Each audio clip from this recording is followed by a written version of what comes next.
வணக்கம். கீதா பஞ்சாமிர்தம். இன்று 5வது ஸ்லோகம்.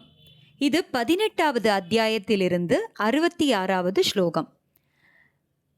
முதல்ல ஸ்லோகத்தை பார்க்கலாங்க.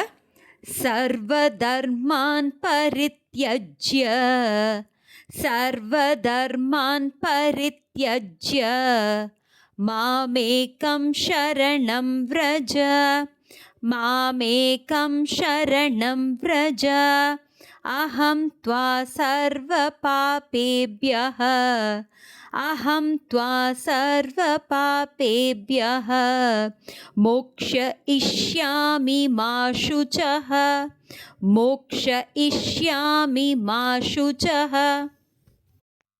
சிறுகதை. ஒரு தாய் தனது சிறிய மகளுடன் கூட்டம் நிறைந்த ஒரு திருவிழாவிற்கு சென்றிருந்தார்.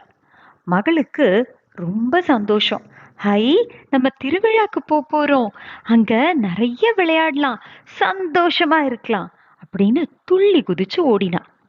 அங்க உள்ள போன உடனே நிறைய மக்கள், சத்தம், வண்ண விளக்குகள் எல்லாத்தையும் பார்த்துட்டு சிறுமி திடீர்னு பயந்துட்டா.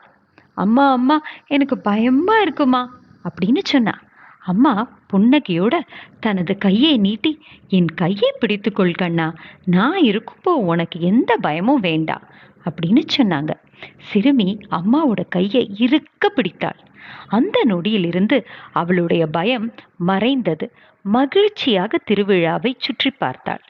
அவளுக்கு தெரியும், என் அம்மா என்னுடன் இருக்கிறார், அவர் என்னை பாதுகாப்பார். இப்போ ஸ்லோகத்தோட பொருளை பார்க்கலாமா? இந்த ஸ்லோகம் பகவத்கீதையின் சாராம்சம் என்று அழைக்கப்படுகிறது. பகவான் கிருஷ்ணர் கூறுவது, வாழ்க்கையில் எல்லாவற்றையும் நீயே கட்டுப்படுத்த முயற்சிக்காதே.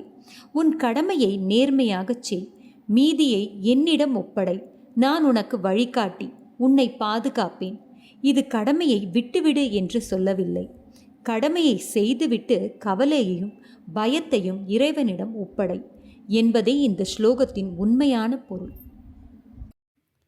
கண்ணன் சொல்லும் வாழ்க்கை பாடம்: குழந்தை தாயின் கையை பிடித்தால் எப்படி பாதுகாப்பாக உணர்கிறதோ அதுபோல என்னை முழு நம்பிக்கையுடன் சரணடைந்தால் நான் உன்னை எப்போதும் காப்பாற்றுவேன். இறைவனின் கையை பிடித்த மனதிற்கு பயமில்லை, நம்பிக்கையும் அமைதியும் மட்டுமே இருக்கும். நன்றி.